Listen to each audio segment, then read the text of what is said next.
Pakistan super লিগে নিজের অভিষেক ম্যাচে আলোচনার কেন্দ্রে উঠে এলেন বাংলাদেশের উদীয়মান লেগ স্পিনার রিশাদ হোসেন।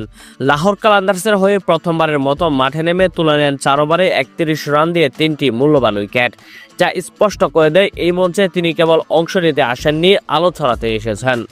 এই ম্যাচে রিশাদ শুধু উইকেটই নেননি, এই পিচ থেকে সবচেয়ে বেশি টার্ন আদায় করে নিয়েছেন। যেখানে সাধারণ স্পিনাররা গড় 1.5 ডিগ্রি টার্ন পেয়ে থাকেন, সেখানে রিশাদ আদায় করেন 3.1 ডিগ্রি দ্বিগুণেরও বেশি।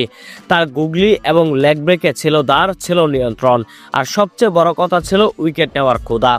রিশাদের এমন পারফরমেন্সে লাহোরের টিম ম্যানেজমেন্ট যে সন্তুষ্ট তা তাদের বোলিং পরিকল্পনায় তার জায়গা থেকেই পরিষ্কার। একেবারে নতুন হলেও তারা তাকে আস্থার জায়গায় ব্যবহার করেছে, যা ভবিষ্যতের জন্য ইতিবাচক সংকেত। তার উন্নতির পেছনে বড় ভূমিকা রেখেছেন বাংলাদেশের কোচ মুস্তাক আহমেদ। তার তত্ত্বাবধানে রিশাদ নিজের স্কিল, মাইন্ডসেট এবং গেম রিডিংয়ে দারুণ অগ্রগতি করেছেন।